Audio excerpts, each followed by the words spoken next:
What's up mga lods? Yun, so kaka-unbox ko lang nung aking angkas, yung original na NGRP. Tapos dumating din tong kay Boss Fernan. Nandito yung aking HRS na riser. Kasama rin dito yung stabilizer na fast bike mga lods. Ayan, galing to kay Boss Fernan. Buksan natin mga lods. Papakita ko sa inyo yung fast bike na stabilizer mga lods. Ito yung matagal ko nang inaabangan. Kasama ng HRS na riser. One day lang to mga lods na pinadala ni Boss Fernan. Kahapon lang to, tapos dumating ngayon.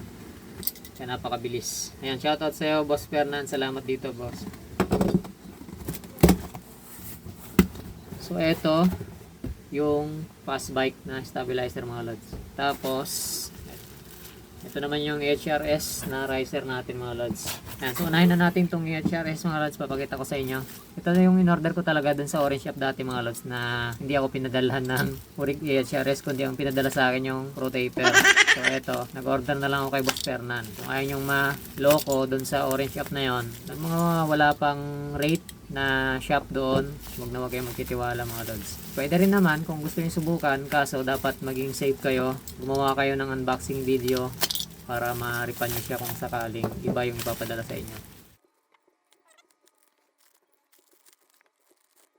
Yan, HRS. Hindi siya ganun kakinis, pero madadala naman to sa buffing mga lods. Yan, walang problema. Tapos, meron tong umbok dito.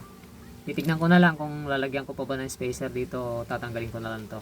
Bale, ano to mga lods, pang ano talaga to, pang Yamaha talaga to. So, naka 22mm yung butas na ito. Para doon sa RZR handlebar na pang Yamaha din. So, ito talaga yung bagay sa kanya. Kasi naka 22 yung yung butas niya. Hindi ko na kailangan maglagay ng sapin dito. Kasi karamihan sa universal na riser mga lods, may sapin dito yan. May dalawa yan na magkatakip para magkasya, kasi hindi talaga siya totally pang 22mm lang. Universal siya. So, pwede yun sa mas makapal na handlebar, tatanggalin mo lang yung sapin, kasya siya. Ito talaga, nakadesign siya para sa 22mm lang na handlebar mga lods. Siguro ang gagawin ko na lang dito, iba-buffing to, tapos itatop coat na lang siguro ng clear top coat para maging makinis. Tapos yun na, tatanggalin ko tong ano niya dito, bukol. Mukhang ano siya, makapal. Mas mukhang matibay talaga to compare dun sa mga nabibili natin. Kasi malapad dito, tapos kulang butas dito. Yung nakakuha ko, may butas kasi dito kaya nakabawas pa yun sa lakas ng clamp. Tapos na tayo dito sa HRS mga lods na. So dito naman tayo sa fast bike na stabilizer mga lods. Matagal ko rin itong inantay. Meron dito yung sticker ni Boss Fernan mga lods. Yung Indo Pro na Street GP. Stick to mga lods. Salamat kay Boss Fernan dito sa sticker na to. Siyempre dito sa fast bike na stabilizer mga lods, ito lang naman yung laman niya. Stabilizer na mismo. Napakasimple nito mga lods, kaya ako ito nagustuhan.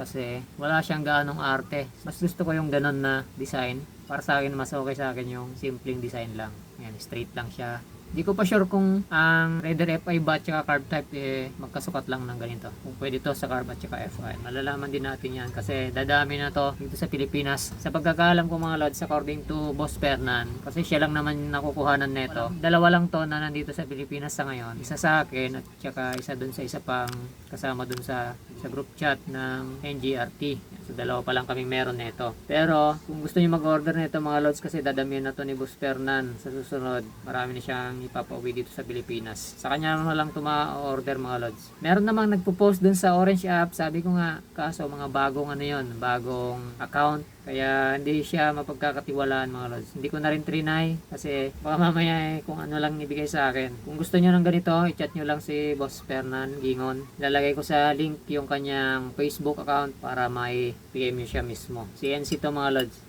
Stainless na rin yung kanyang tornilyo dito. Tapos, ito hindi. Sure bull ako, hindi to stainless dito sa clamp na to. So, kung bibili ka nito, palitan mo na ng stainless to para hindi kalawangin. Ito yung kulay ng stainless mga lods. Makintab siya, na hindi siya nagbo-bluish yung kulay. Pero kung ganitong bolt, medyo bluish siya, hindi makintab, hindi yan stainless. So, yun. Sa ako na to ikakabit mga lods na, itong dalawa na to. Hindi ko pa maharap na ikabit siya ngayon dahil marami rin akong ginagawa. I-update ko na lang kayo sakaling kakabit ko na to. Again mga lods, kung gusto nyo ng ganito riser, para makasiguro kayo, kay Boss Fernan kayo order. Sa Orange app, nagtry na ako, hindi pinadala sa akin to. Iba yung pinadala sa akin. Dito naman, kay Boss Fernan pa rin mga lods kasi magpapauwi na yun ng marami sa Pilipinas. Sa Orange Shop naman may mga nagpo-post nito pero wala pang sumubok ni isa mga lods. Kasi wala pang rating yung mga nagpo-post na ito kaya kahina-hinala sila. Pwede pa siguro kung si iDev09 ang mag-post na ito o legit siya pag siya nag-post. Ayun, share ko lang mga lods. I-update ko kayo kung magkakabit na ako to. Reset sa lahat mga lods. Peace.